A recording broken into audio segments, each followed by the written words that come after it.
Okay, sick. Okay, what were you talking about before I was here? I was talking about my campaign that I Oh, run with Hayden and like our other group. got you. Um, so like we don't have to My put that. character turned into a fucking conspiracy theorist from her fucking campaign. Yeah, Hayden's character is now a conspiracy theorist, and like the detectives when they have like the red line on like the Yeah, wall. the string theory across their thing. Hey, Andrew, to give you perspective, Hayden basically did that between all four of the different rooms.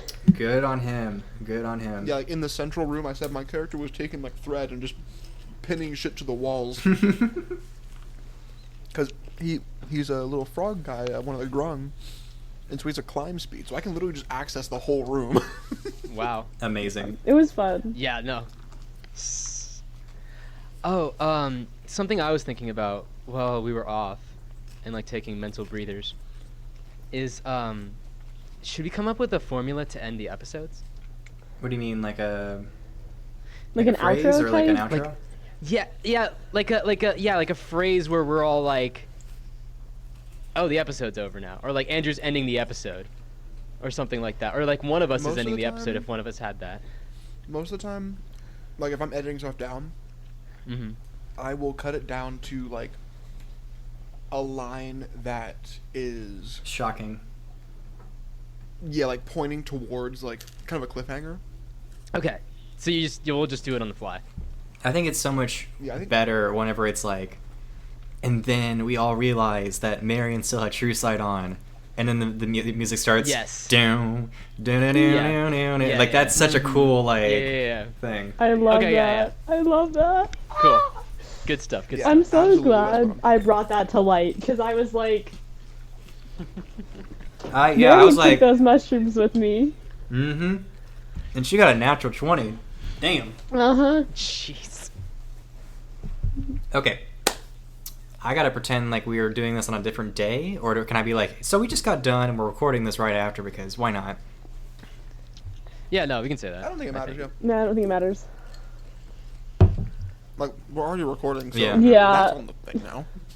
So yeah, guys, we just finished the last thing and we thought, hey, let's just continue a little bit further. I'm gonna be your DM today. My name's Andrew Cohen. All these wonderful people around me are gonna describe their characters and a fun fact about them. And Shit, another fun fact. yeah, you didn't think about that, did you? Oh my We have God. to bring back another fun fact. Fun fact related. Now that Jesse's out, I have so many fun facts. Yeah. Oh boy. Oh, Oh no. man, lots of interesting things. If you haven't watched last episode, do Yes. that now. Spoiler warning. Why are you here? Go back, you fool! Why are you on like episode 8? You skipped. Or Why did you 9? jump here? Stop Let me guess. it. Your, Go your friend was away. like, "Oh, it gets really Ew. good at episode 8. You should start there." No, don't listen to him. It gets really good one episode ago where I have a really interesting scene with my DM. Oh yeah. Oh yeah, you do. But Jesse's regardless, first D&D romance song. Hey, wait, shut up, shut up. if they're here, if they're still here, it's their fault. Yeah. Okay, fair. Hey, Andrew, Spencer's fun fact is that he literally didn't know that's how you said your last name until just now. No shot, really? I feel like you told me this. I thought it was like, I thought it was Cohen. It's Cohen. Cohen. But I was and- hearing like Cohen. Yeah, two you separate- could. Yeah, I mean, you can kind of say it that way, but Cohen. Cohen. Yeah. Cohen. Yeah. Okay, got you. Edit this out, Hayden. Hell no.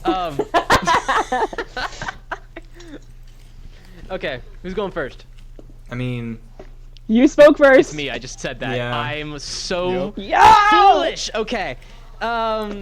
Get back. you gonna chat GPT Exactly. the answer like Thanks. last time? No, I'm a good boy now. Okay. Gosh. Okay. Let's feel this out. I mean, this is probably a little bit obvious, but even though JD's a cleric, he's got a big feel for druidic elves, especially from his community. Like, there's lots of druids where he's from, and he kind of chose to go against the flow a little bit and be a cleric rather than a druid. Even though they're all like very religious, they are just like religious, but they also care about their plants, their community, all that stuff. So, if he would not have been a cleric, he would have most certainly been a druid. And he has pets, he has plants. Back in his hometown, he's probably tried to figure out how to get plants over here as well. Is there like sunlight that filters into the room that they have? Absolutely, yeah. Yeah, so he's probably figured out how to like get a native flora or fauna in the area into his room and like take care of one thing. I mean, they're not doing too well because Krem always goes and closes the blinds because of the sun.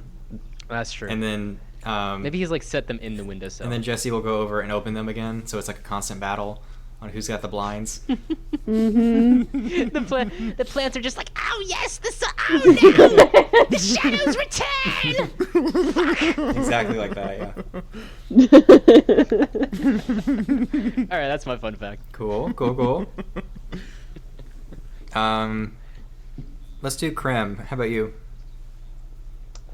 So I was sitting here and thinking on the idea of substances from last session. Right. And how Krim had said that she's done a lot of substances. Well, she has. Krim has done lots of substances. A part of rogue training is to, like, kind of train resistance to poison.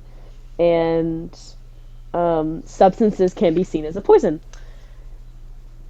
So, on that note, one of Krem's favorite poisons for taste and effect is a type of flower poison. And DM, I'm willing this into existence, so if you're like, that doesn't exist, go ahead. That's fine. Will it to be? It's a flower poison that only grows where she is from. And it's not a deadly poison, but it puts you into a sleep that is kind of like a Sleeping Beauties type thing, but it slowly damages you every hour that you're left in the poison. I really like that. I really like that. So do you have to kiss the person to wake them up? I'm confused. So there's two ways to break this poison, and A, that's the first one, is to kiss the person who placed the poison onto them. Like, that person must... Well, no. Any person could kiss them. As long as the kiss is genuine. If the kiss is a genuine kiss, then the kiss will wake them up. The second way to reverse it is to kill the person who tricked them to drink it or to consume it. Very love or murder. I like how one option is like, hey, so you can either kiss her or murder the fucker that did it. I mean, those are the two outcomes. Yeah. Love and murder. And the reason she really likes this poison is because it tastes really good. Like, it doesn't taste like a poison. It kind of tastes like sweet pears and, like, maybe, like, vanilla, sugary. Wait, it hold doesn't... Hold on. So you taste tested this. Who's waking you up, and how are they doing it? My brothers. Okay, so your brothers are giving, like, a kiss, or are they going around killing people? Okay. Fair enough. Yeah. So KJ and JK are doing that. Yeah. Fair enough. Did you guys hear my speaker turn on? I No. don't think so. No. Okay, Also, good. It must have been low enough input. Krem has brothers. I did not know that. Yeah, we did just drop that fun fact. Yeah, another fun fact. Yeah, that's new lore. New fun fact. I have two brothers. War. If I But can yeah, add a little that's bit to that, the cleave is known for this poison, and they like to put it into a lot of their meats when they serve it to people. So it's become commonplace for people who meet with the cleave to bring a significant other with them, so that in the event that one of them is enacted by this, they can be woken up. That's really funny. So, That's kind of cute, actually. Yeah, that's a thing I spoke into existence. Yeah. As the DM, I can do this on the whim. Hey, honey, I'm going to my secret assassins meeting, and they like to like poison people. So do you want to just like come with? Because I kind of need someone to like potentially save me from poison. Can you come do that for me? Anything for you. I went a whole different way with it. I was just like, here at the cleave, we do kiss the homies goodnight, but mostly so that they don't die. Mostly to save them from the poison that we Mostly to obstruct the inevitable demise that they are slowly inflicting upon themselves to gain iocane power. Third way, they bring their spouse with them so that they can kill whoever put them under, and they didn't even kiss them. They're just like, I don't need to do it. Yeah. Yeah, bringing their barbarian wife in. Exactly, yeah.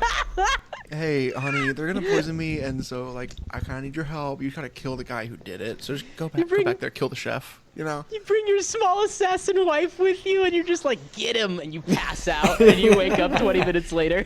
So yeah, I thought that would be fun.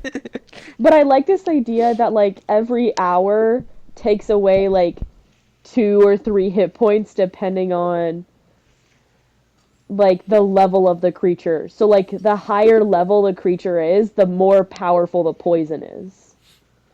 It's like percentile based. Mm-hmm. It's like, yeah, if you had 10 health, it takes 1 every hour, and if you have 100, it takes 10 every hour. Yeah.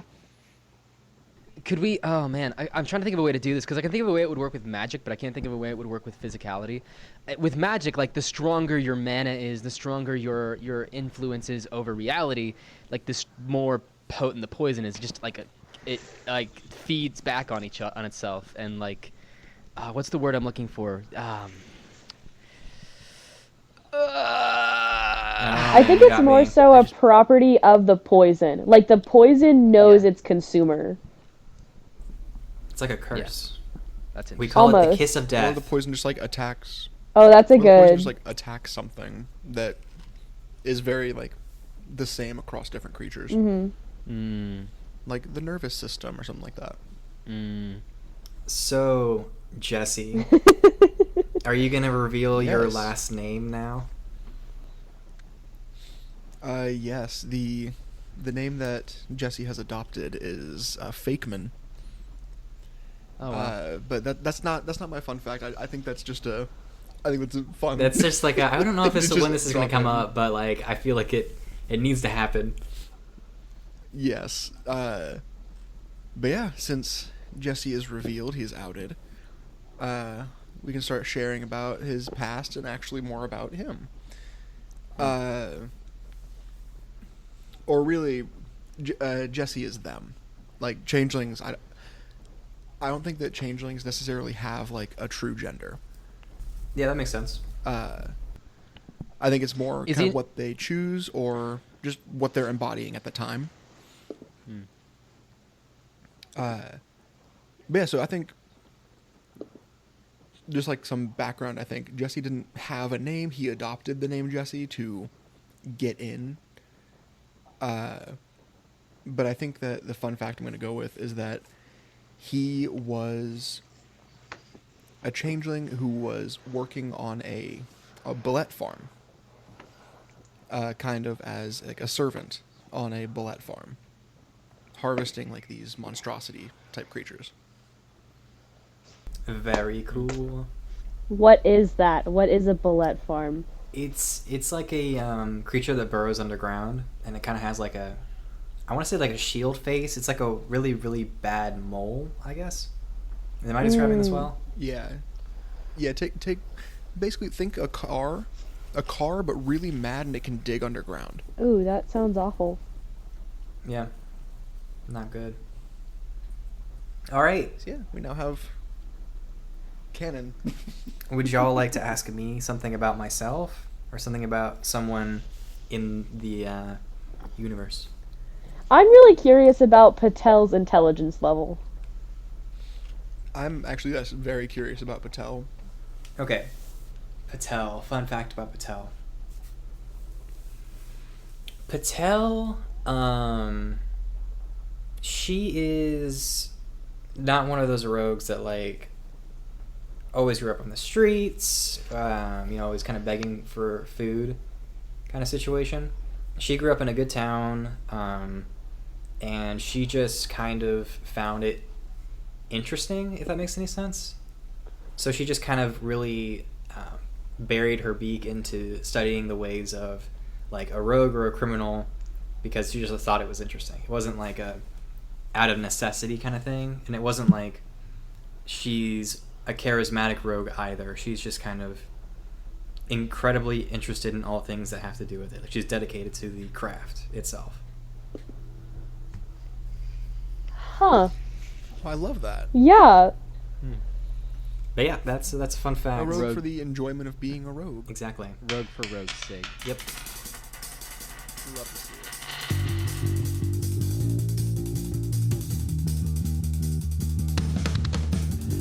Just your average kind of scholars in a world of mystery and sacred altars. Together we will make it through. Together we will find the truth. Classes in session and with zero direction, we're gonna pass the test. Draconic aggression and ghostly possession. College really is the best, though odds are stacked against us, and our GPAs should not be discussed. I promise I will educate until I graduate. Oh boy, who do I want to punish first? Who's gonna be up next? Is it gonna be JD in the kissing closet? Is it gonna be All right. Jesse and Marion? Sorry. Okay, go on. Sorry, you go. Or is it gonna be the combat that's just kind of started over in the archive? Who's it gonna be? Who's it gonna be? Krem, roll a d20. Okay. Yeah, let's Damn, all, mine let's flew all roll way far. a little bit of initiative. Hang on. Or just like a flat D20, is that what we're going with? I grow. Yeah, I threw my d20 off my table and it landed on the carpet scuffed. So I'm rolling again. I got a 15. I got a 4. Okay. I got a 16. Now the question. 16. Now the question, DM, is who goes first, the lowest or the highest? We're gonna start off with the cliffhanger we ended on last time, which is Marion still having true sight and kind of viewing this whole situation. So Castio is kind of pushing everyone away from the wardrobe. He's going, all right, let them do their thing. I know you're all jealous, but we can't interrupt it. It's yes. Anyway, and Marion is standing there just looking at the wardrobe, and her face isn't like happy or sad. It's just kind of like, not even confused, it's just blank. And she just kind of like turns around and kind of just like walks out of the room. I'm gonna follow her. Okay. So you walk out and you kind of turn your head around looking, and she's just kind of sitting there on the left-hand side on the floor, just kind of against the wall. I think it's back against the wall. Hi, Marion. Are you okay? Yeah, I'm okay. I think parties are What? interesting. I didn't I agree. I didn't know what was gonna happen, but don't think they would be that. It was very interesting. Would you like to go on a walk? Yeah, maybe we can both talk about some things. And she just kind of looks you up and down. And are you gonna go to the left or the right? Okay. Through the occasional glance through Bimly, I would know like where their situation is, right? Yes. I'm going to walk with Marion, not towards that. I want to keep like a wide berth of it, but I don't want to go like the opposite direction. So you start heading in the Like if direction of the library. yeah, if Krem were to like give a yell, we could get there. Mm-hmm. But I don't want it to be one where like Marion like hears stuff going on over there, you know? Yeah. Okay. So you start walking, and she's kind of just looking forward, not really looking at you. She starts talking. She goes, I'm happy for JD. I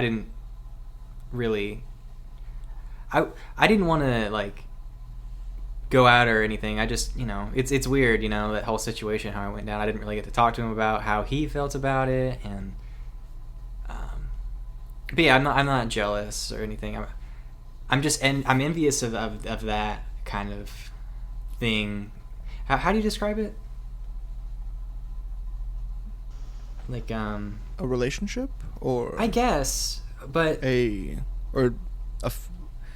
liking someone is, I think, what I think people say. I've can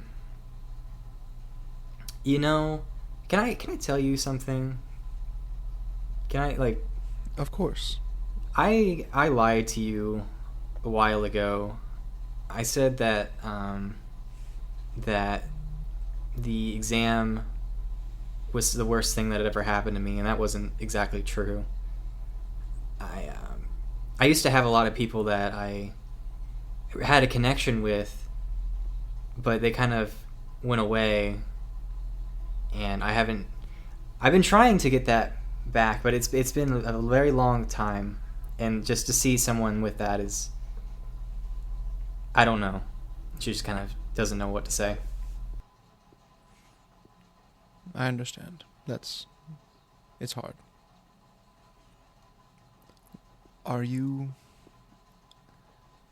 How can I best help you? Oh, this is nice. Knowing why you look so differently would be nice to know. But if you don't want to talk about it. No, Krem pulled me outside, and I told her I'll tell you, and I will tell JD. But if I tell you, please keep it a secret for me. Okay. It's very dangerous. I cannot have someone telling everyone this. I mean, you're you. How bad could it possibly be? I'm gonna take off my ring of mind shielding. And I'm gonna... Do you want to hold this for a second? I want you to know that I'm not lying. I trust you. I am not originally Jesse. I come from the Underdark. I'm a changeling. It's... When he went down, I came back. Okay. I used him as a tool to escape, and in my escaping the pain of down there, I condemned him to it. Oh. And I don't know how to get him back. I'm surprised, of course, but interestingly enough, I'm surprised not by the fact that you're you, but by the fact that you came back. If it were me, and I was alone in the dark, and I came out into the light, I don't know if I could ever come back anywhere close to that situation again. I would run as far as I could to somewhere else, like I've done before. And she just kind of looks away. So you are stronger than you know, and I don't... will try to help you, but I don't know how. I don't know either. I think it may have something to do with the prisms that come from these portals, but I don't know. And is there anything from your past that I can help you with? Make a persuasion check. Okay. I'll roll a little bit of persuasion. Okay. 24. 24. Okay. You get Marion backstory. Let's go. Yeah, I'm just gonna look at her and I'm gonna say, you've allowed me to spill some of my pain, my past, and I trust that you are not going to hold it against me. How can I do that for you? And she goes to talk, and we're gonna cut to JD. So JD, Let's go. you are in the wardrobe currently, and Yup. how's that going? It's going, Going good, good. man. It's going good. Do I need to roll? Do I need to roll kissing? What do I do right now? 2 checks for me. Make a charisma and constitution check for me. I am I follow the god. Fair, of you know what? endurance. I should Fair, get very advantage on the fair. Constitution Constitution check, advantage. Yeah. Okay, cool. Do I roll Charisma, kissing? that's straight up and down. That's the quote. I have +0 to charisma. Let's do this. We got an 11 on the charisma. Okay.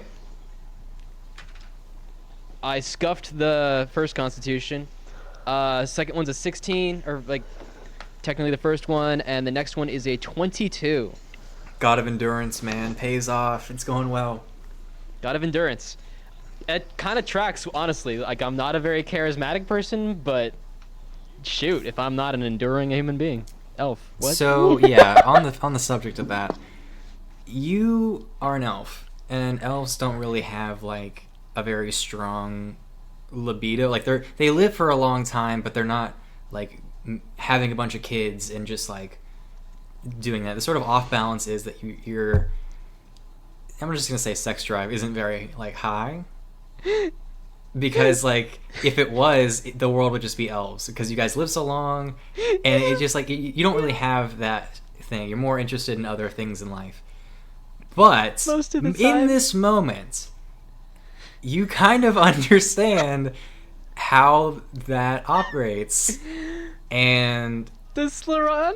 yeah, she is kind of leading you through it. You don't know how much experience she has. It's probably a little bit more than you. But about like most of the way through it, she kind of stops and she's like, "Okay, man, can we talk for a second? Like that was crazy." Sure. Uh, Yeah. Definitely.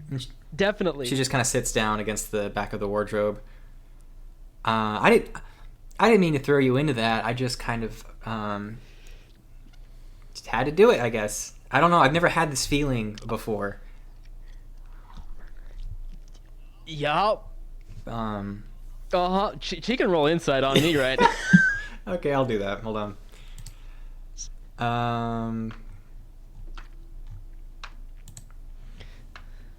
Inside check on you. It's an 11, so... I mean, I guess she doesn't understand too much, but she knows that there's I'm trying to listen. Wow.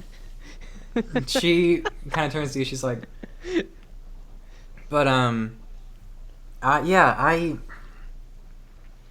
JD, are you listening? Can I talk with you? Just one-on-one. Yeah, I'm listening. I'm listening. Yep, we're on the same page. I don't know what I'm doing. I don't know what you're doing.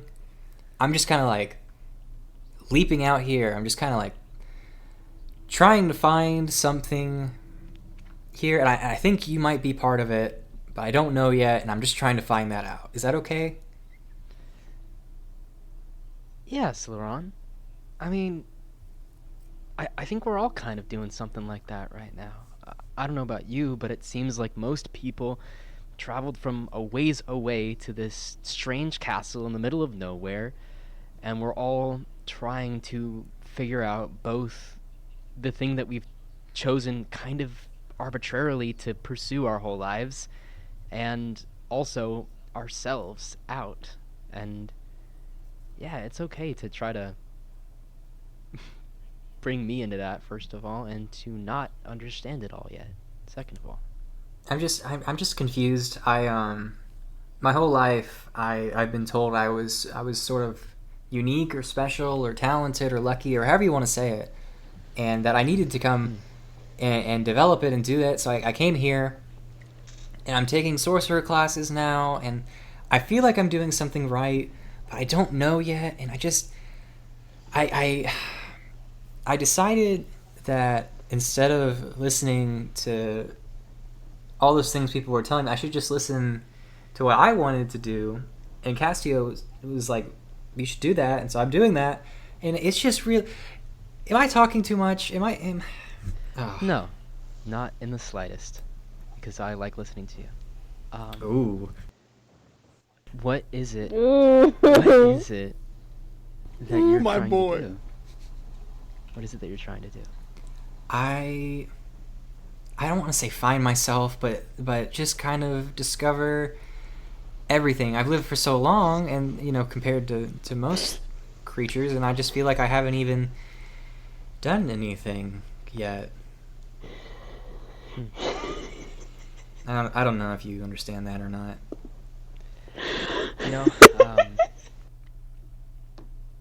How old are you? I want to 267, I think. Wow. Well, I'm a little younger. I'm about 210, but Well, it's not too bad. it's I'm not worried about it. But you live this long. You and I both are the kinds of creatures that live very, very long lives, and it almost feels like, I don't know about you, but for me sometimes it can feel like every second is both a gift and a curse. I'm burdened with this ability to live so long and do so much, and yet I still feel like I haven't lived up to it, and that the time I have is almost wasted on me despite my trying to use it well. But what I'll tell you is that we can't live our life looking around us and saying what could have happened. All we can do is look at who we were yesterday and look at who we are today and see if we're moving in the right direction. Make a persuasion check with advantage on that. Oh gosh, I dropped my dice now. Oh no, make another Okay, so constitution the first check. one was the first one was a 1. Oh no. The second one was a 3. Oh no. Is there anything else I could do? So Oh, no. she- You get like a narrative double advantage. No. She turns to you. I don't know. I think we're both trying to figure it out, and I think I want to keep figuring it out with you, but I don't know. I just don't know. I don't know right now. But while I'm thinking about it, and she kind of switches the gears a bit, and in order to get Castio's help for this, I kind of promised him I'd ask you a couple questions. Is that okay? Depends on the questions. I'm not just gonna say yes. Well, I don't have the arrow or anything. I'm not gonna like You can force ask it. him. You can I'm just ask gonna him. ask you. First one, You can ask right him. off the bat. I think it's stupid to ask this, but did you kill Professor Laughingheart? Nope. Moving on. Yeah, no, that was not me. Found a bloody hat in a dark room. I actually got here late. You guys were all here before us, and we were out in the woods. I was petting a bear who turned out to be a wife, and it was weird. But yeah, no, didn't kill her. Okay. Castio thinks because you showed up late, you were maybe doing something you shouldn't have done, and you came from that direction, and then we go in that direction. The next thing we see is an Oni and the blood of our headmaster, and it just looks a bit bad for Yeah. you. No, I and that's understand. kind of why Castio's been sort of on your ass, if that makes any sense. Like, he's been really on guard, like that's scary. Yeah, and I get it. I do. But, and he holds out his hand with his pinky extended, and he says, swear. that I and my friends are just as scared as you and just as ignorant of how things have gotten this bad. She rolled a 2 on insight, so she's not going to do the pinky promise. And she's just going to, like, look at you, and she's going to go, well, assuming that to be the case, we were wondering if maybe you wanted to sort of team up to figure out what's going on or something. And I don't know what we're going to do, but we were wondering if, and we talked to one of the professors about this because honestly we're not doing so well. We were wondering if maybe instead of a professor, we could team up and we could look after each other instead of having some sort of teacher watching over us. And then we could talk more in private about what we think's going on, because it could be we think it's probably a teacher, right? Yeah, I mean, probably. Yeah. So, like, no, for we don't- sure. we- Like, I have my eyes on a couple of them. High-key. yeah, I mean, it's I don't. Meh. No, I'm with you. Yeah. So as far as teaming up, here's what I'll say, and in the spirit of honesty, I'll say it not like I'm gonna be unequivocally totally trusting of all of you now, but that I will be open to discussing it, to sharing information, to trading information, and definitely to having you in our room to talk in secret and us in your room to talk in secret. How's that? I'm willing to accept those terms. And she shakes your hand, and we're going to cut to Krim sliding down a rope towards a cloaked figure with Patel held up in the air with one, with the creature holding her up in the air with one arm that's sort of metallic and wooden. So cue action. Let's music. go! And we're Cue gonna cut. action music. I think, do I have it pulled up yet? It's restarting. Hold on. You said that your map wasn't working. I was gonna see. Let me restart it. Okay. I just love the massively different vibes between these three scenes. Oh, absolutely. Like, Yeah, wait, I want to know what you're talking about in the chat where you said about to come back to a whole new party. Well, look at what he Yeah, said no, above that. yeah, no, look at the meme I sent above that. But like Jesse's having like this emotional conversation, and like him and Marion are having like really hard truths with each other, like revealing Yeah. big things Yeah. about themselves, and JD is like having this romance with like so much kind of like finding out, but both of them are like trying to discover something about themselves almost. Yeah. Yeah. And then you have Krem who just lassoed a fucking Yeah. Like- I'm a cowboy. like just And so I'm wildly wanted. different wildly different Dead things or happening. alive. So, okay, let me get my pen because I like to write combat stuff down. Assuming we're going into Makes me combat. so happy. Yeah, because I mean, unless this person just like submits, then yes, we're going to combat. So, Patel gets to go first. So she's Uh-huh. going to make a strength check to try and break free of this creature's grasp.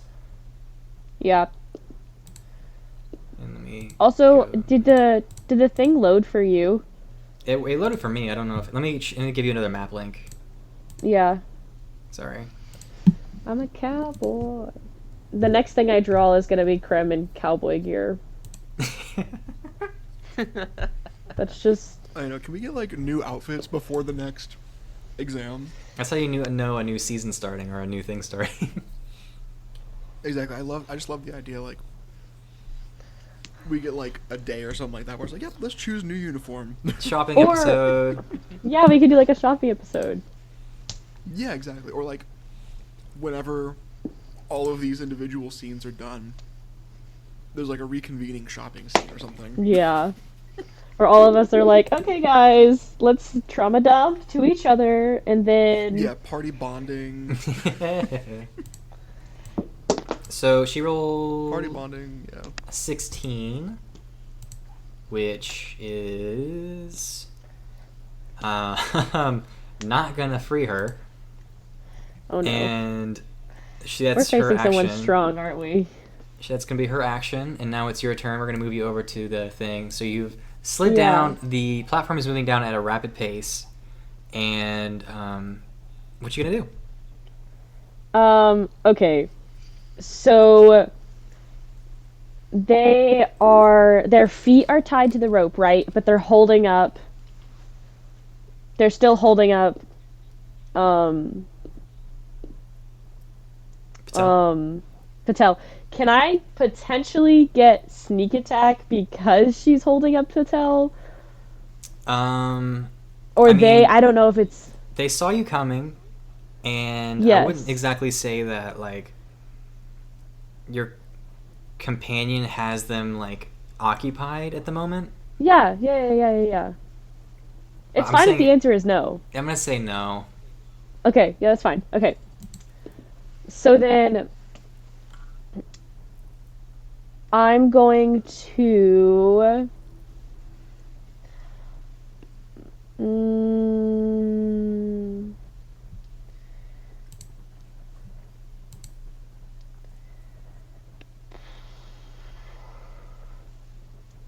talking is a free action, right?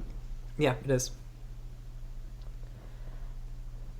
I know that Jesse is doing other things right now with Marion, but I really think I need backup. So I'm going to Huh? Go on, yeah. I'm going to telepathically tell Jesse and JD, get here now. And I'm going to try and tell them to the best of my ability, where I am. Okay. And in that, I am all, because that's a free action. That's talking almost. Mm-hmm. And then I'm going to either try to hook my arm around their arm that's holding up Patel to grapple them down to the floor. Does that make sense? You're gonna try and pull their arm down to the platform? Yeah. So I'm gonna hook both of my arms onto their arm to pull them down to the floor to grapple them. Okay. Does that make sense? So make a strength check for me. Okay. And we're gonna do opposing strength check rolls here. I guess the next time that I do a class upgrade, I'm gonna have to do strength because I roll too much strength to not be good at it. That's a 15 minus 1, so a 14. Okay, so you place your hands on kind of the shoulders, kind of like arm section of this creature. Yeah. And you immediately feel cold steel, and you go to pull down, and it's like you're not even doing anything at all. It's like you're pulling down on a God. statue, and the creature doesn't say anything, doesn't respond, and just has them in the air. Patel in the air, and has you kind of pulling on them to try and stop them. So Okay. And it's the creature's turn, right? it is the creature's turn. The creature is Okay. going to make 2 attacks. The first one, they are going to take Patel and throw them down to the floor. So I'm going to say at this point, you are pretty high in the air. You said that, how long was the rope? The rope is 150 feet. And you used the entirety of that rope?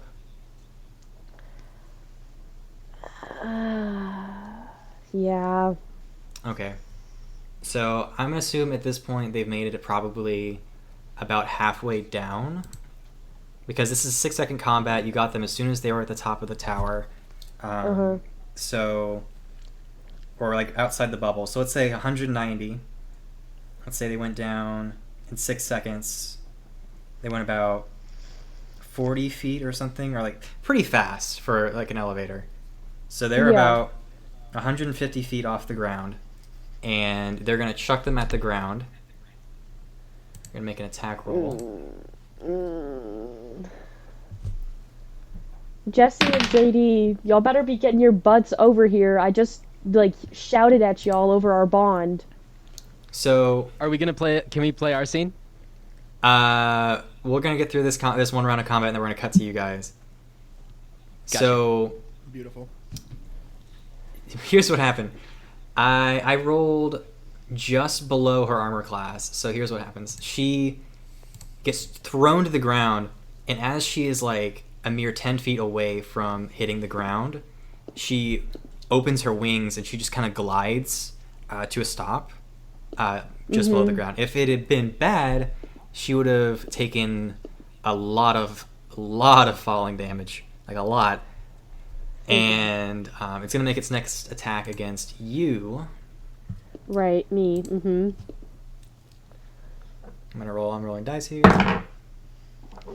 Does a 22 hit? No. Okay, cool.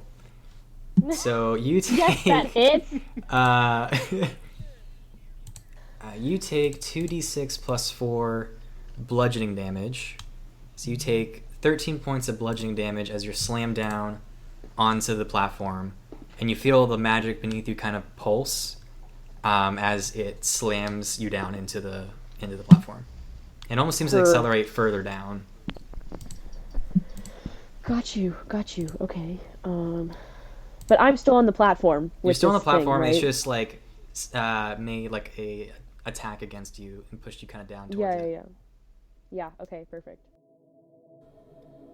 Hi, welcome to the mid-episode break of Spitfire Squires.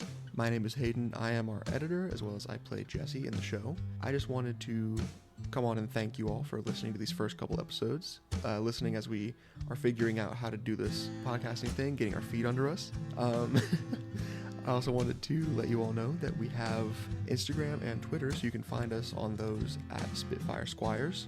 And just let you all know that we are planning on uploading every 2 weeks on Monday, so that's when you can expect the next episode to come out. Other than that, again, just thank you so much for being here and listening to us have fun and put out something that we enjoy, and hopefully you enjoy too. I'll let you guys get back to the episode now. Thank you. It's at this moment we cut back to JD and Jesse, and JD, you could just get done talking with Sloran at this point, and it's up to you what you want to do, but you just finished your conversation. So I'm gonna say that we're still in the cabinet, and I get this message in my head. Krem, would you like to say it again? Get your ass over here. And we're looking at each other. Oh, sorry. Did you want to say something else? No. I'm just giving you the where I am, because I'm not saying over Okay. here doesn't tell you where I am, but like over here being where I am. Yeah. You telepathically send me a map. Yeah. You send me a map picture. A Yeah. GPS coordinate. Yeah, exactly. Yeah. Exactly. A homing beacon, and Sloran and I are looking at each other, and my eyes go wide, and I grab her face and I plant a kiss on her head, and I say, "Gotta go," and I kick the door open and roll out, and there's a crowd of people around me, and I'm like, "Wait, are they still there?" Actually, No, they moved. they have dissipated. Yeah. The crowd of people is not there. I look up at Jesse and I say, "We gotta move." Jesse's Not gone. there. Oh, Jesse's nowhere. Jesse's Yeah. not there. You look around I the don't room, know where Jesse's Jesse is. not I look there, around and for neither is Jesse. Marion.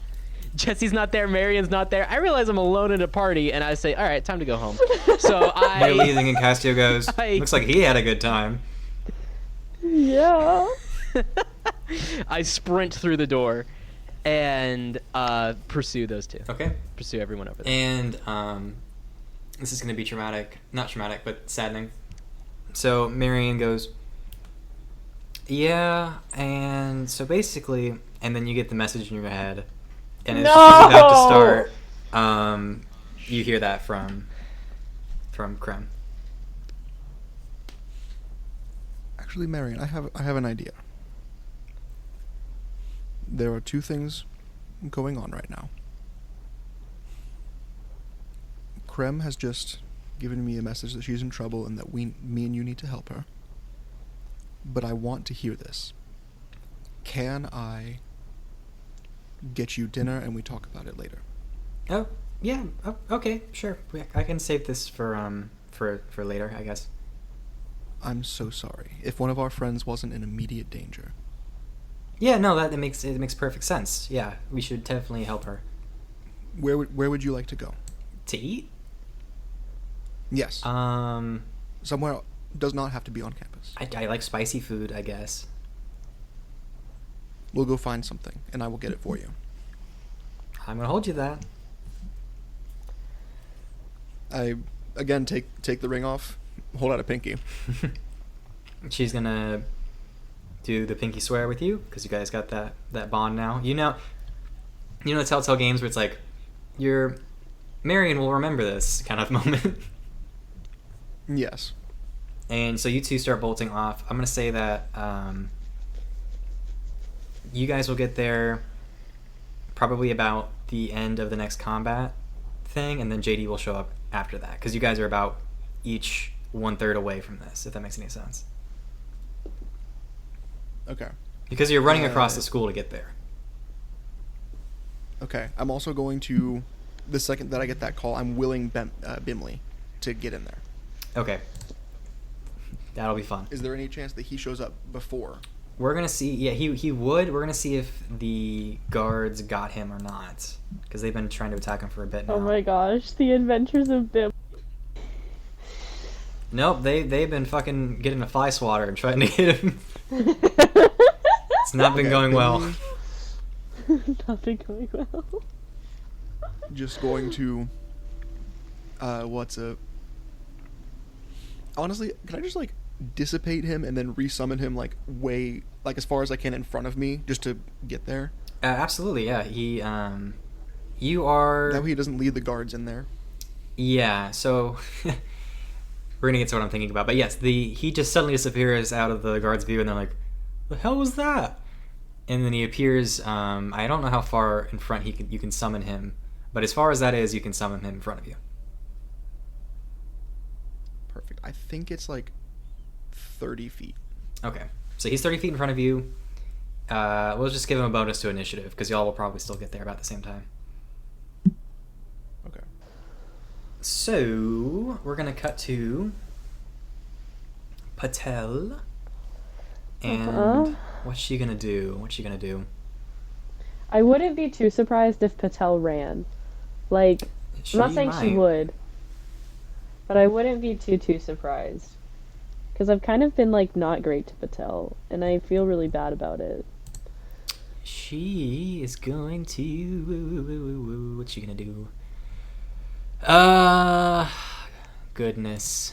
Okay, she's going to try and fly up to meet you, and she doesn't have a very, like, good walking speed, if that makes any sense. I don't know why. Yeah. But she's going to use both of her actions to move double movement, so about 50 feet up in the air. So she is about 1/3 of the way there and is making her way up. So that's all she can really do. Yeah. She can throw her dagger at most at 60 feet. The rest would be a disadvantage. I guess she'll do that. So she's gonna... How fast is the platform moving down? Like, did we discuss what the logistics of that was? Yeah, we're going to say it moves down 40 feet per round. Okay. So it's... Yeah. So it would be... She moves up 50 feet. No, she's 10 feet off the ground, so 60 feet. And then 40 feet... No, 60 feet after that, 120. So... Yeah, she's going to be making a disadvantage. Okay. First roll is a 15 for 21. Second one is a natural 20. So that is going to hit, even at disadvantage. And she throws this dagger. And it does 10... Well, no, it's not 10 because I rolled it on the crit. Oh, 7. wait! Andrew! Yeah, Andrew. what's up? Huh, what's I'm up? so dumb. Because you want to know something that I have starting at 5th level? Oh boy, what? I have Uncanny Dodge at 5th level. Oh, you do have Uncanny Dodge. And while I know, like, I'll take it for now, because, like, it's my bad as a player, I forgot. But from now forward, Uncanny Dodge, half all my damage if I can see who's hitting me. Okay. So she does... As my reaction. 10 points of piercing damage as the arm that goes up goes, like, out from its attack, and the dagger kind of shoots up out of nowhere and kind of embeds itself within one of the joints. of this arm that's exposed. Okay. And so it's your turn. Okay. I'm going to say, what are you? Like, out loud. Okay? Okay.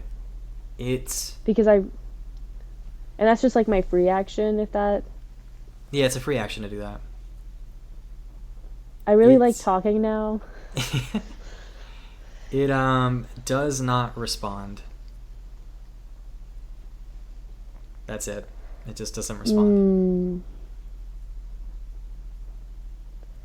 Okay.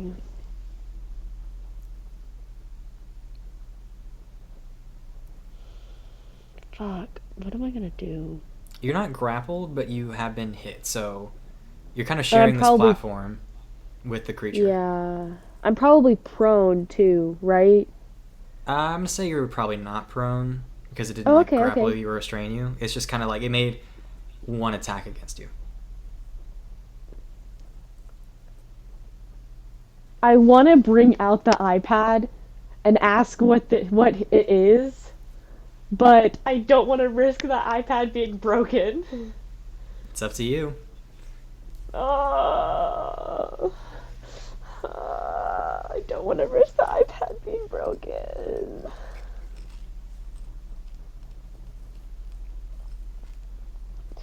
Okay, I'm gonna take my short swords. Oh, no, I have daggers on me. I'm gonna take my daggers, or just one, because I guess I can only do one attack. And kind of just go for the ankles. I'm gonna go for his ankles. All right, make an attack roll. Gonna go for the man's feet. Did someone say feet? That's Shut right. up, You heard Hayden. feet. Shut up.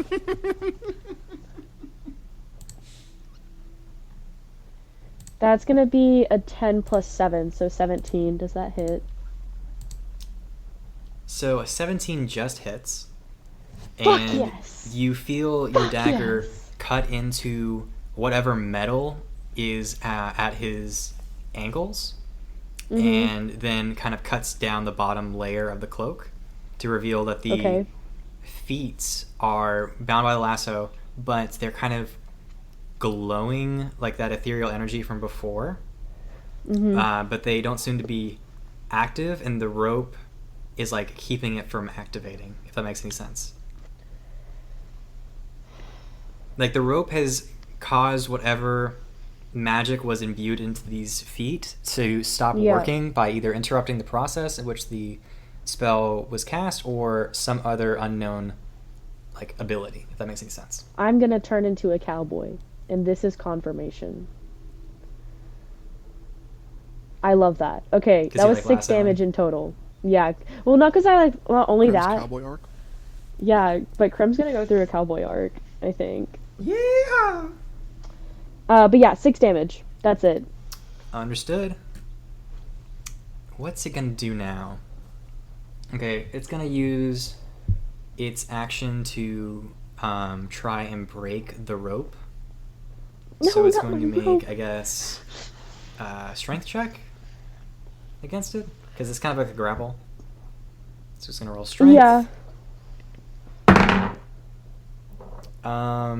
It only got an 8, so we're gonna say that it pulls on the rope, but there's still enough tension, not enough tension, but enough slack in the rope that when it goes to pull it to kind of break it off, it doesn't come off. It just pulls more rope down to the floor as it descends, and then it's going to, seeing that this didn't work, it's just going to make another attack against you. Okay. So it's a 16 to hit. Yeah, that hits. So you take another 2d6 plus 4 damage, Okay. and you take 8 points of bludgeoning damage. 8, Correct. but it's halved because Because uncanny Kenny dodge. is dodge. my- So was 4 my- points of bludgeoning damage. Okay, chill. Like it. I like that way better than 8. So you can see Oh, guys, I'm looking real bad. the fist kind of like return, and then a like short sword almost basically pop out of the front part of it, like Okay. Edward Elric in Full Metal Alchemist. I still haven't watched it, but okay. Dang it! Is anybody gonna understand that reference other than? No, I got Okay, you. I got cool. you. I got Cool. you. Our viewers will surely understand it. Andrew, I think it's super cool, and at least one person listening does. That's all I needed to hear. So yeah, now it's going to be Marion and Jesse's turn as you show up to some confused guards, a closed door that is locked because, you know, it was closed and y'all didn't do anything with it. So we how- didn't leave what are it you gonna do? open. Yeah. Fuck. So we're outside of a You're in the like locked room. Actually, let me just pull up the map because it's. I still have it here.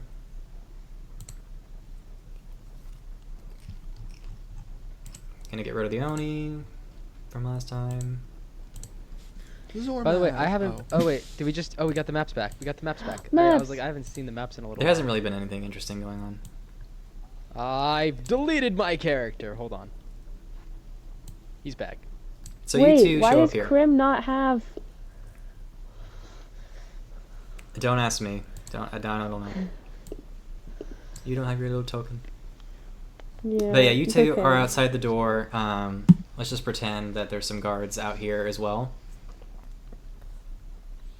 Wait, we're not already playing pretend? Oh yeah, we're playing pretend starting now. I am going to... I'm going to look to Marion. I'm going to say... You might be better if we're thinking about breaking this down. Do you think you could? Absolutely. And she's going to roll a strength check. Can I help her in any way with that? Yeah, you can give her advantage. Okay.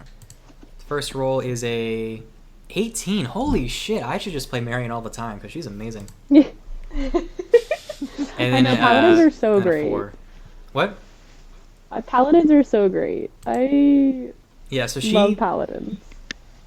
before running into the wall goes, I have very emotionally confused, and she runs through the door, busting it off its hinges.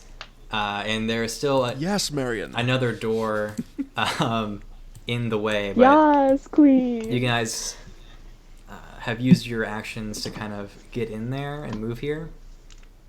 I'm trying to think of anything that you could do. Bimly, use his action. Bimly has not used his action. What would you like Bimly to do? He is also going to make a strength check to try to break through this door. All right, let's see it. Because my boy has +4 strength. Oh shit! That's 19. Holy shit! Bimley's a strong boy. So, Bimly flies back and then runs like a rhino through like a fucking china shop and hits it right on where the keycard panel is, and it just shatters and the door swings open into Let's fucking go. the archive. So we'll move the map back to the archive now. And then we're actually going to see if the guards notice any of this.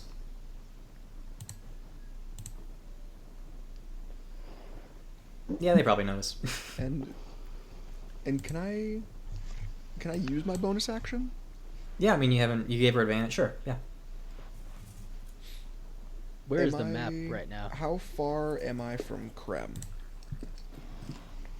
I'm in Yeah, the this- air. 110 feet away, and she's straight up in the air. Okay. I don't know if I would be close enough. Let me check real quick. I might just be too far to do this. I dropped a link to the map if you need it. I see, like I can see the map, but I just don't know where it is, like where this is in relation to where Jesse and I are. So there's the gates, Okay, I and then can't reach with a healing light. so the I can't do archive anything. is right by the gates, and you're running off from the right hand Okay. side. Okay. Gotcha. Yeah, I can't do anything with my bonus action. Okay.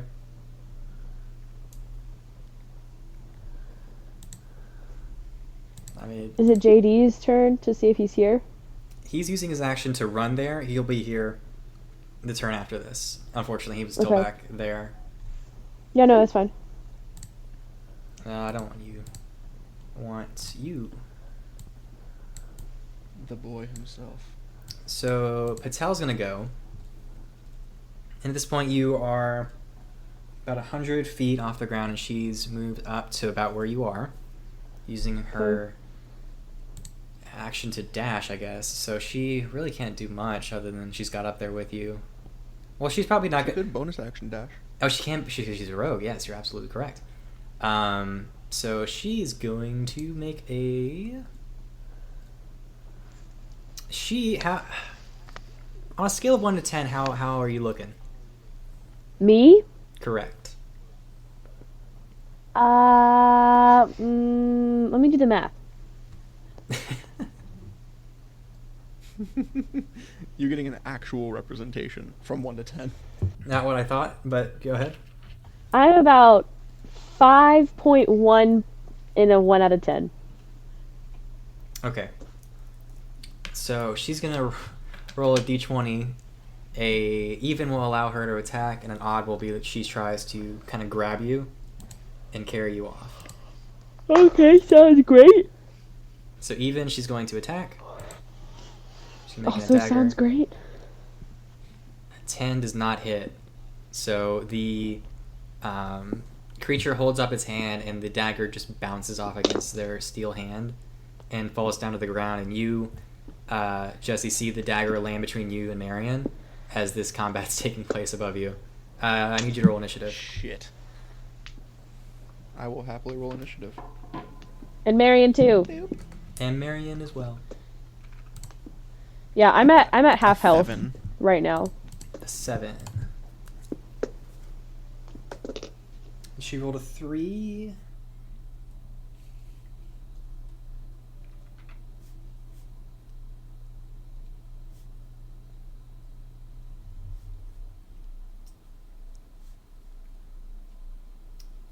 All right, Krem, it's your turn. Okay.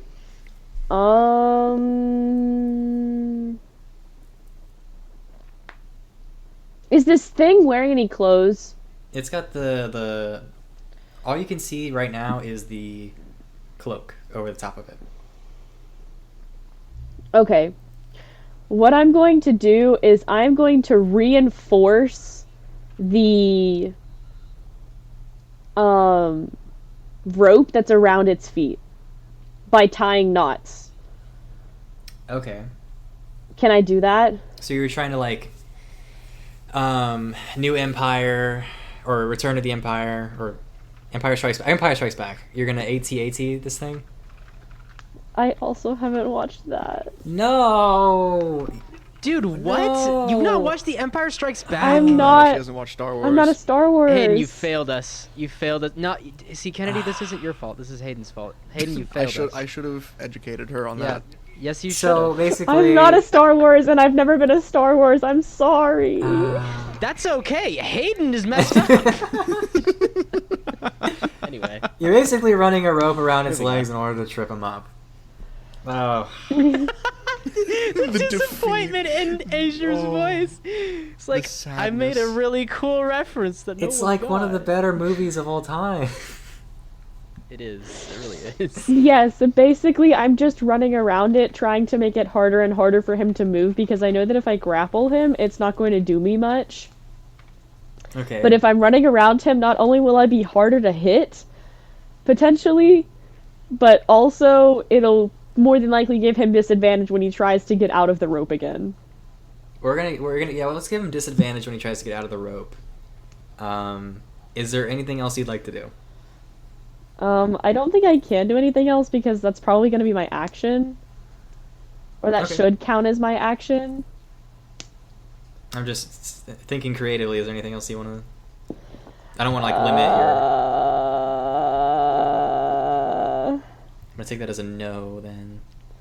Well, can Can I? If I disengage, can he still attack me? Oh no, he doesn't have an opportunity attack if you disengage. Yeah, so let's do that as well. Bonus action disengage. Okay, you'd have to figure out a way to get off the platform because it's like 10 feet and you're both occupying a square. So you'd have to find out a way to like get away from him, if that makes any sense. So okay. So here's how I see this happening. Okay. I am going to grab the rope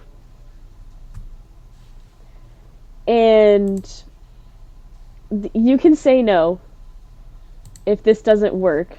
Okay. But I'm gonna like run the rope around him as much as possible.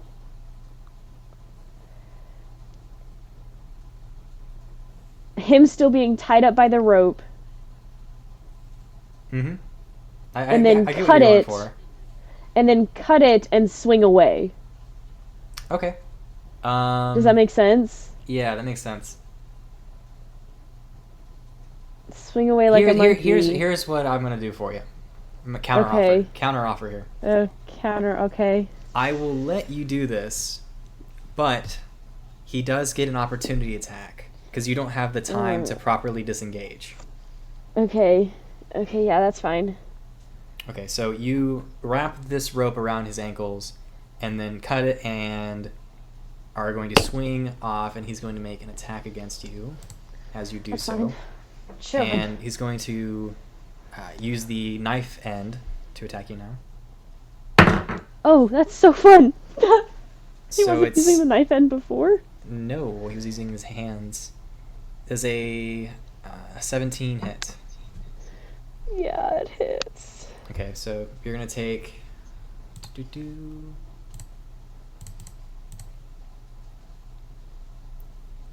12 points of slashing damage as he cuts across your back, and you swing across to one of the lower, like ledges, like one of the lower balconies where you can get to the archive books. And you are out of its combat range, but have taken a bit of damage, and you don't know what's going to happen next. So it's going to. Does this still count as uncanny dodge? Does this still count? It's not really an uncanny dodge. It's just you moving out of its way. Okay. So I take 12 damage. Okay. Yeah. Okay. Yeah. Well, I'm at 6. It's uncanny dodge, yeah, because you can see it attacking you, and so you get half damage on that, but it's not disengage. Yes, uncanny Correct. dodge is different from disengage. Got caught up there for a second. Okay. No, you're fine. It's going to make an attack against the rope to cut itself free, because of course it will. At disadvantage, At disadvantage, please. it's going to use the knife and... What's the AC of a rope? I don't know. Let me look it up. I think like the baseline is 10. Okay. So it reaches down and cuts the rope off between its legs. And what's it going to do?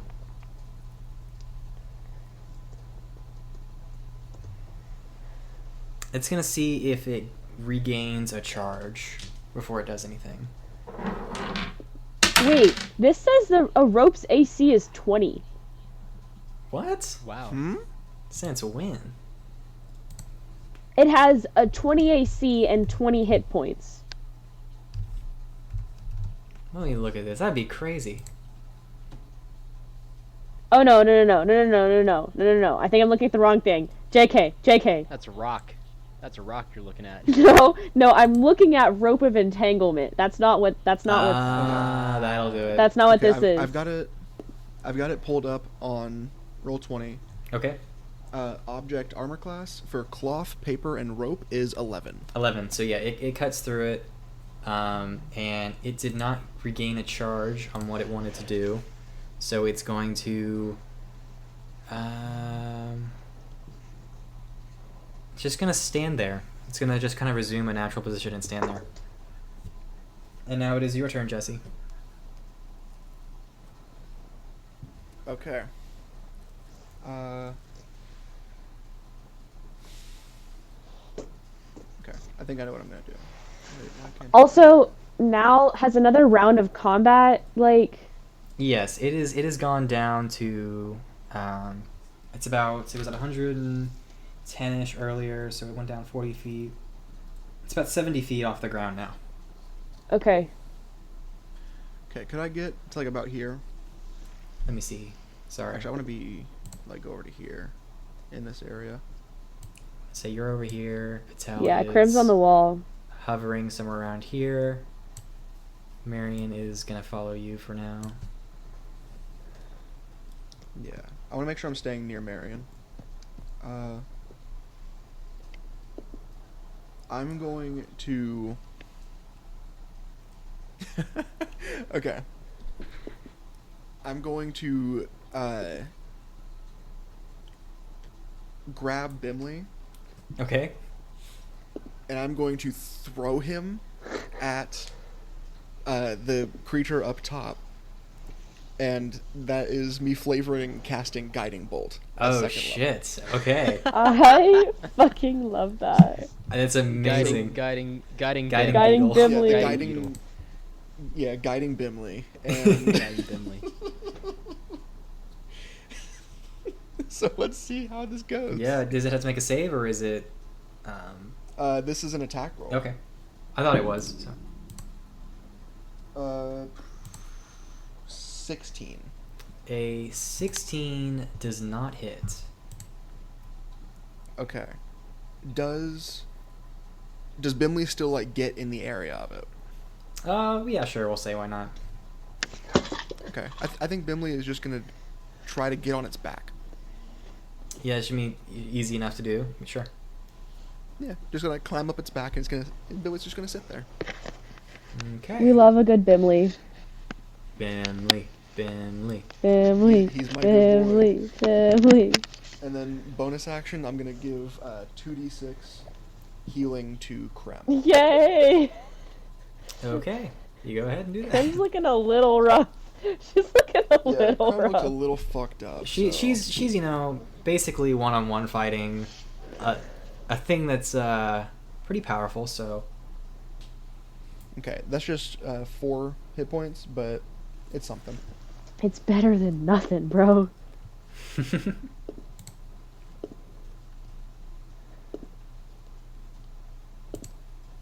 And that's my turn. so Am I here? you yet? are about to be after her turn. Sorry. Okay. Just curious. She is going to, like she does. Oh, she can't do that. Can't do that.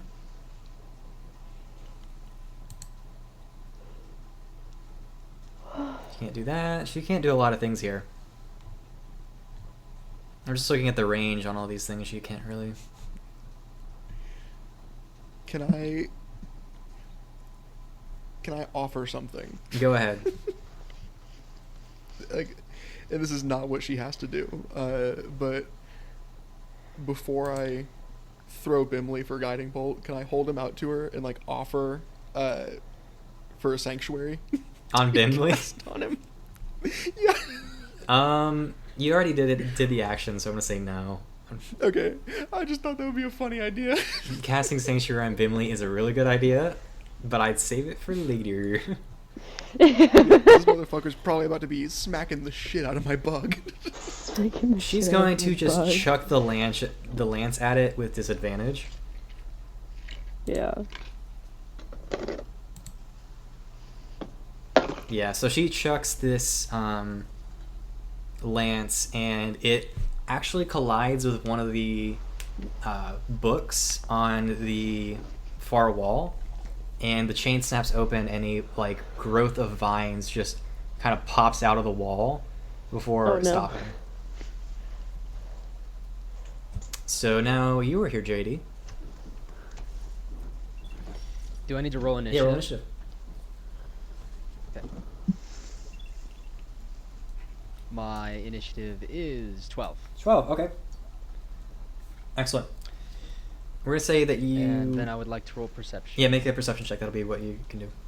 To see, like, what's going on. Where is it? I got a 19. A 19. So, for flavor, here's what we're gonna say what happened. So, Marion throws this lance, and it doesn't hit him, but it catches the side of his cloak, and kind of pulls it off as she throws it upwards, and it kind of, her spear still collides with the wall, but the little thing, the cloak comes down, and you see a smaller version of what your characters wouldn't know, but you would probably know, of a shield guardian. And let me add that in. And basically, a shield guardian is a large construct-like creature that kind of looks like a knight. And Hell yeah. for those who were present during the Void arc in my other campaign, that this is what they were fighting on top of the train thing while you guys were fighting the monk. Oh. Okay. Okay, yeah. So similar thing. The only difference here is this one has a blade. Something's going on with its feet, and it is much smaller than a normal one. Gotcha. So that's what you see. So I've rolled initiative and I have percepted. Is it my turn currently? I'll give you a turn because you haven't been here. How close is this thing to me? At this point, and how close can I get it's we'll say every 3 people it goes down 40 feet, so it's about 30 feet in the air. to it? And I don't know, just move my guy as close as he can get with his motion. And he is going to bonus action cast spiritual weapon at 3rd level. Oh shit. And I have decided on a spiritual weapon, and you can veto it if you want. I've got I other absolutely ideas, but will not. Here's a spiritual weapon that I've decided on for right now. You know Ghost Rider? Yes. So, like, similar to his chain that just flicks out and is shimmering and shining, JD extends his hand, and a red barbed coil of thorns in a whip-like form shoots out. That's about 20 feet long, and he whips up at this figure, attempting to both deal damage and drag it to the ground. Very cool. Very, very cool Whips visual. and chains excite me. Oh no. So, can you summon and attack on the same turn with spiritual weapon? I forget. Yeah, so it's a bonus action to summon it and an action to attack. Okay. No, it's a bonus action every turn to attack with it, and when you summon it, you get to attack. Okay. Okay. Yeah, it's not going to what take your Hayden action said. to do that. Yeah. So, make your attack. Okie dokie. Where's my d20? There's my d20. Okay, I got a 22. 22 will definitely hit. Make your damage. So, Hayden, can you help me understand something? It says that I get 1d8 plus 3, and then that adds a d8 for every level I have it, and I'm casting it at 3rd level, so I think that's 2d8? So 2d8, yeah. Yeah, okay, cool. So, this is a d8. Yeah, this is a d8.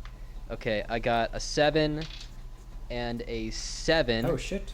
So 14 plus 3, 17 damage, and I am trying to drag it off the platform. That's my main goal right now. Okay. We'll say it kind of latches onto it and kind of wraps around for this turn, and then next turn, which should be soon, you can make a, I guess, I don't know if that's strength or not, like Arcana check or something. I don't know. We'll figure out a way. We'll do a strength check probably. We will. But you did 17 Okay. damage? Yes, sir. Cool. Excellent. So it is now wrapped up in this red thorn whip. And we go back to Patel's turn. And Patel's going to turn to all of you and go, So what's the plan here? We got this thing, but what are we gonna do? I mean, is it attacking you? I mean, we're attacking it. I'm gonna level with you. I just got here and thought we were all on the same page. We're not, though. Are we, like, what is this thing? Is it a threat? Is it I a think threat? so. I don't know. Then kill it. Okay. I'm half dead. Krem, what are we doing? I'm half dead. You said you needed help. Yes, I did. So she's gonna make an attack against it. Cool. So 22 to hit. And so she's gonna do. I feel like she should be doing more damage. Rogues don't do a lot of damage unless there you get is- sneak attack. There is someone else engaged within 5 feet of it. That's true. So sneak attack damage is 3d6, right? Yeah. Yeah. So Yeah. 4 Get that plus sneak attack. 9, 13 points also- of slashing damage. I'm also gonna capitalize on that that sneak attack damage if I can. So you can see that the robot is sort of hurting, but not in like a significant way. Like you've scratched it up and dented it quite a bit. But it's not like showing any signs of slowing down or anything like that. Question. How are we doing on time? It is It's 5:12. 5:12, so like 15 minutes until 5:30, which is when Hayden needs to leave. Okay. What about you? Yeah, so we got time to finish this, I think. Everybody else good? Cool. Yeah, I got nothing going on. I'm gonna go eat in a little bit, but other than that, Okay. So we're I'm going back chilling. up to Krem's turn. What are you going to do? You are on the, we'll say, second level, but it should be easy enough to kind of run down to the next area. Okay. Krem. Okay. Krem is going to throw her daggers this time.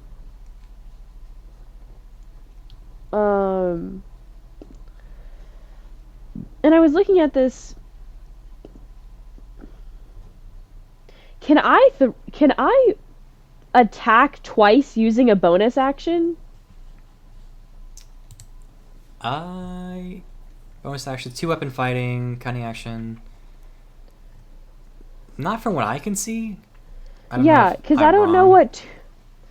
what. You can do 2-weapon fighting. But I have Both weapons that. just have to be light.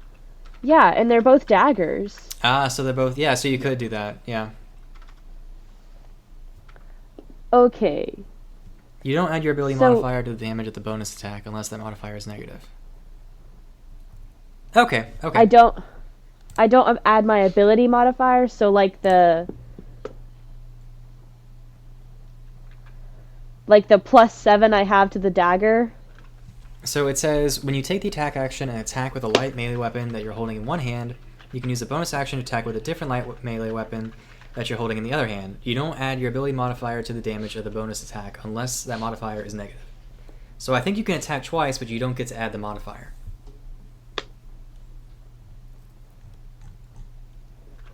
Which, whatever the modifier is, I don't know. I guess if you're proficient in it, so a +3 proficiency for Patel. You would,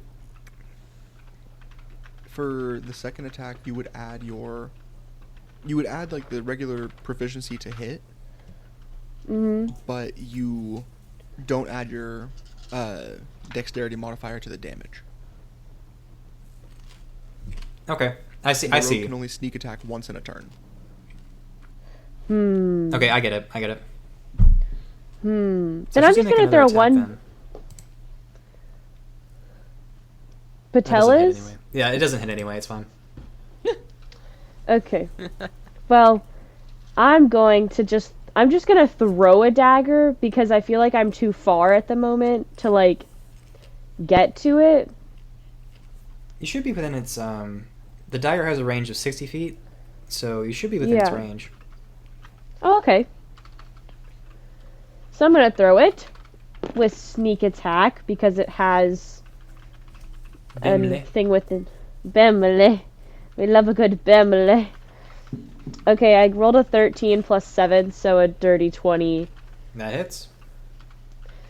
And then we're gonna do damage. And then sneak attack. That's gonna be 18 damage in total. All right. I don't wanna fall in love. Oh, sorry, guys. No, we're gonna get copyrighted now. No. I know. Your beautiful, beautiful voice has Damned us us all. all. Condemned us to hell. Yeah. Yes, yes. So we're gonna go to the robot's turn now, and it's gonna roll to see if it gets its thing back, and it does. No. So it is going to.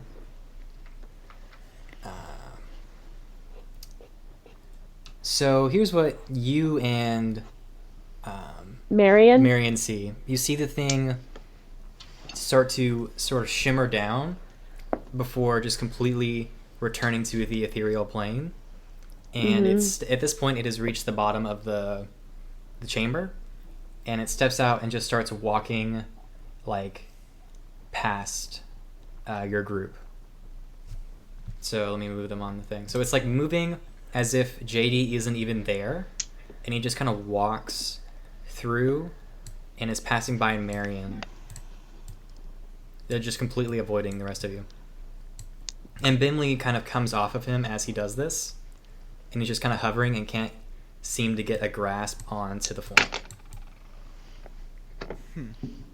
Can I touch it before it leaves? Like, can I have a spell that's touch. I don't know if that would work. It activated it on the platform and then continued to walk. So, let's see here. Actually, here's what we'll do. The initiative roll, it rolled an 11, you rolled a 12. Let's say that these are happening simultaneously. So if you would like to touch it as this is happening, absolutely. Okay. I've got to choose something right now. Okay.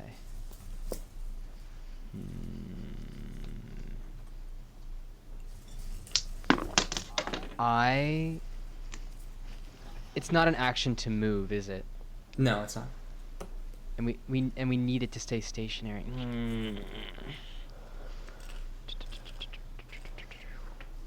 Hayden, we might need just to edit this out while I'm like looking through my spells, because I have a thing called Bestow Curse, which would be really interesting, where I can force it to make a Wisdom saving throw, and it would do nothing if it lost the saving throw, and it would continue to make Wisdom saving throws for up to a minute, which would be really cool. But I can't stop it from moving, and that's our goal right now.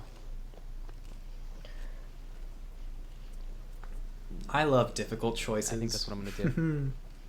I think that's what I'm gonna do. I'm gonna cast Bestow Curse, and I reach out, and thorns blossom on my fingertips as I scratch this thing, and black venom seems to seep out of the tips of the thorns as they scratch into the surface, and it has to make a Wisdom saving throw at the beginning of its turns, and if it fails, it wastes its action doing nothing.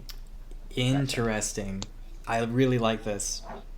I'm gonna roll so y'all can see this to see what it is. So the modifier for this is 0. So whatever I roll is gonna be what it gets. So I'm rolling a d20. That's a 16. It saves for this turn. So you scratch onto the surface and you see this energy kind of curl up its form before trying to make contact with whatever its head should be. And then the magic wasn't strong enough to gain access to whatever is like powering or commanding this creature. And it just continues to walk through you as it sort of like half shimmers out of existence before fully disappearing as it just vanishes in front of your eyes and moves through you. So Marion and Krem can see this, but you guys just saw him disappear. And I just beat the floor, I guess, as I am in frustration as I like lose our only lead on anything that's happening in this castle. Marion's gonna make an attack against it. I don't even know why I'm doing this. I know it won't do anything. Yeah, so she like goes out to basically produce flame and like touch it, and it just doesn't do anything, and it just continues to walk through all of you. And as it does, the room starts to flood with guards, and it's just walking through the guards out the door as the guards kind of run in to see what is going on. It's walking through you. It's what?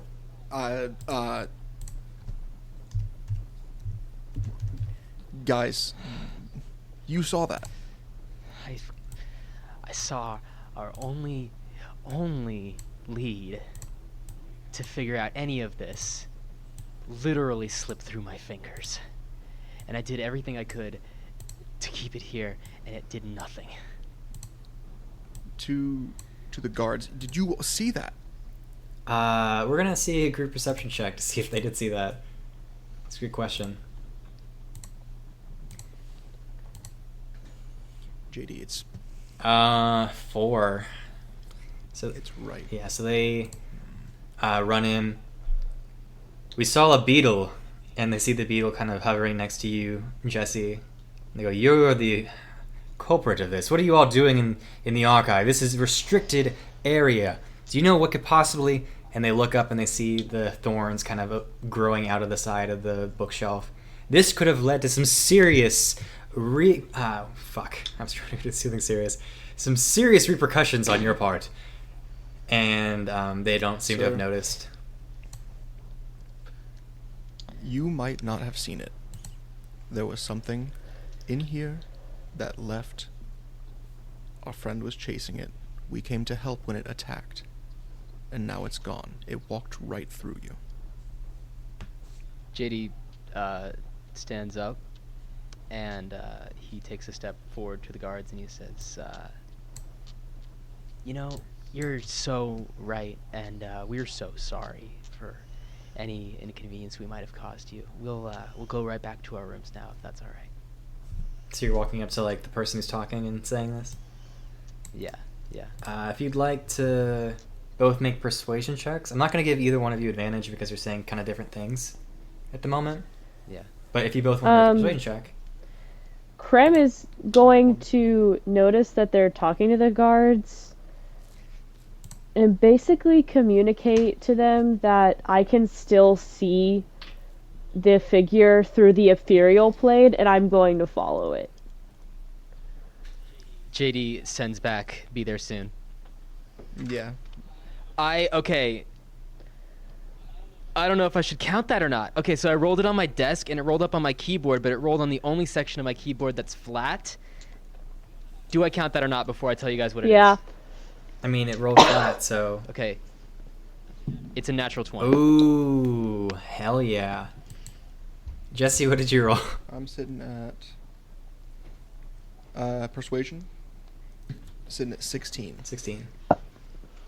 Yeah, I'm gonna... And since Marion's not in the loop, I'm just gonna have, like, a hand on her back. Okay. So the guards look up, and Krem, are you hiding from them, or are you, like... Yes, I am not in any way trying to be seen at the moment because I want to chase after the guardian. Like, as soon as the guardians kept moving, I was following. Okay, so you came down In about whatever- here. And whatever means that meant. Okay, so there's one, like, exit door here. How... I mean, you're gonna have to roll really... I mean, they rolled a 4 in perception. If you roll a good stealth check, you might be able to slip past them. Great. Can I, as part of my persuasion, help with her stealth? I don't know how you do that at this point, if that makes any sense. I wanna try to, if they're, like, even listening to me, say, look, like, it's right there, and then I'm gonna cast Sacred Flame where it is, like, right past them. Okay. And Krem, what did you roll? I rolled a 12 plus 7. So 19. Yep. Okay. So you're putting Sacred Flame on where the creature is? Yes, I want to try to like hit it with it because did it reappear behind them? It No. hasn't like reappeared. It's just kind of invisibly walking through them. Okay, so I don't see it anymore. No, it walked No. through the door out of sight. Okay. Yeah, then I guess I wouldn't do that. So we'll say that you, Krem, are able to get past because they rolled really low on perception by sneaking across the top kind of level and then kind of acrobatically sweeping down below and back through the door. Yeah. To follow this. The rest of you are being rounded up, and they say to you, I'm sure whatever happened here wasn't your fault, but we need to talk to you some more and the professor to figure out what we're going to be doing going forward.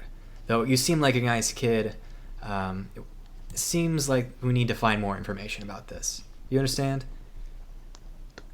Yes, absolutely. It's very late. Could we do that tomorrow?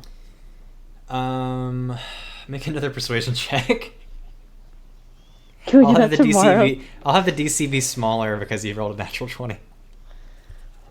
It's 10.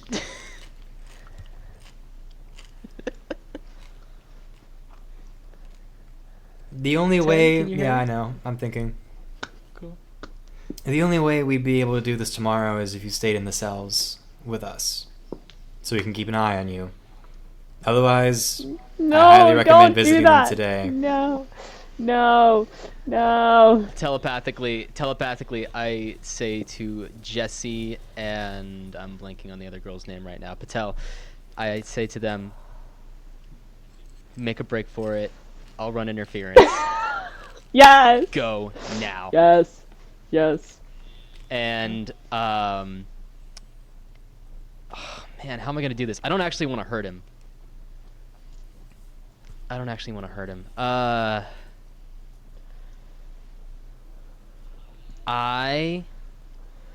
Can I cast 2 cantrips right now? Because we're not technically in combat. No, one cantrip. Sorry. Andrew said That's breaking. no. That's like Okay. that's. I like to bend the rules, but that's kind of snapping them a little bit. Okay.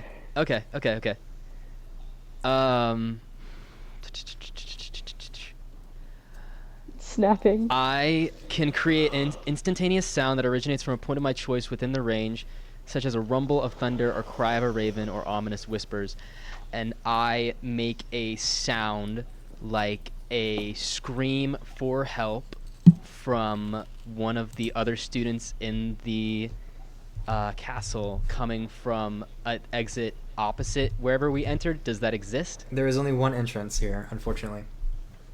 There's only one entrance. Okay, where does that entrance go? Out to the main room you entered through. Like it goes out to the like waiting area for the principal's office, and it's where Krem just exited. Okay. I guess it'll be out there, and we're all just gonna rush out of this room and follow the thing. Okay. Make a That's what I'm attempting to do. make it. Are you gonna say anything as you do this? So that sound happens, and I say, "Did you guys hear that? That person needs help." Make a deception check. Oh. Gosh, why am I doing this right now? Like, I'm not good at any of this.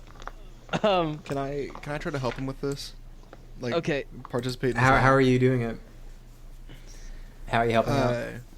When I hear that, I'm gonna jump, like very actual. Like he just got jump scared by this, and I'm gonna say, "Oh my god, that sounds what's the name? That sounds like Castillo. He's outside." Okay. And it does just sound like trying to- Castillo. It does Yeah. sound like Castillo. He's got like a little girl scream. Kind of like. Yeah. Yeah, make Love to hear a it. deception check. I guess I'll give you advantage. Why not? Okay, with advantage, I have a 19. Okay. With straight up and down, I rolled a 6, but with advantage, I have a 19. Okay. Do you want the good news or the bad news? Let's lay that good news on me. Good news is, we have a Bimly token Let's go. That's not what I wanted. That's not what I wanted. You know what? The bad news doesn't even matter anymore. Bad news Yes, is- it does. Good lord. Yes, We're it gonna cut does. to Krem. Praise be to Ilmater. So Krem, you see the shield guardian walking through the main cavernous room with the gate, Mhm. and we're gonna cut over to that. Okay. And let me put in some tokens, cause yada yada yada. To visualize this, the gates are closed, and what you see is the shield guardian walking towards the gate, Uh-huh. and then walking through the gate, and then disappearing great. behind it. And as it does, you turn around and you hear a scream emanating from sort of behind you that sounds like Castillo. And the guards and your group run out into the main cavern area. And yeah, that's what happens. I can't Um. follow. I can't follow the shield guardian, can I? I mean, you had to open the gate or figure out a way to get through it.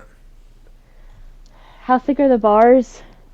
It is a like solid wooden door with a like steel trim. Like it is thick, 30 feet tall, 30 to 35 feet tall, and like this entire section of the room is like a door. I think I just have to let it go. No. You know what? That's out of character. Like, that's Spencer saying that, but like, Krem can do what she wants. I'm beat. Krem's already beat at the moment. Like, she is at less than half health.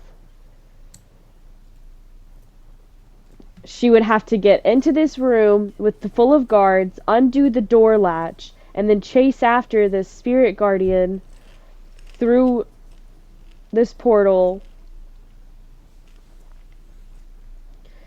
And she's not even convinced that this will lead to anything.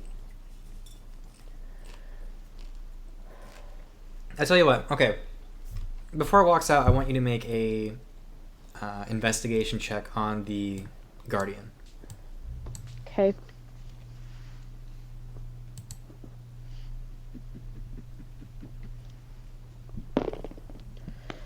It's 16 plus 8, 24.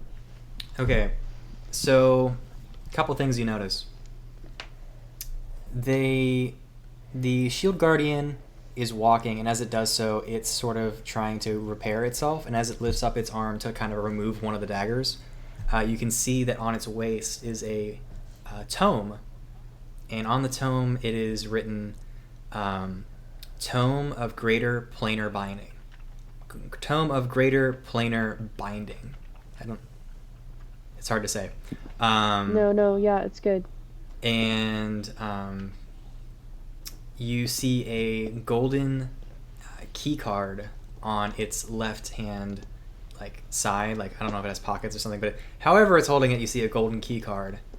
And I'm trying to think of anything else. Here's one other thing you do see. And I don't think you'd know this symbol, but I know JD does. You see the symbol of the pin and quill from the back in the exam, whenever you were observing the pillars and you found that all the religions, there was a purple symbol of a quill over the top of all of them, and as the magic disappeared, the symbol dissipated. But you can see the same symbol kind of etched in to the back of the shield guardian's head, as if it's sort of like a marking, and then it disappears.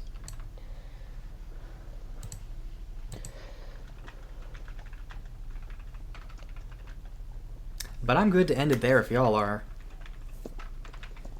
That is a good spot to end. I think that's a great spot to end. Yeah. Are we being escorted out? You are. Yeah. I would be in the hopes that we're all just rushing out to go help Castillo. Yeah, you're rushing out, and we're gonna get back to how that unfolds next time. Next time on Next time. Classes in session. Classes in Bingo. Session. Spitfire. Squires.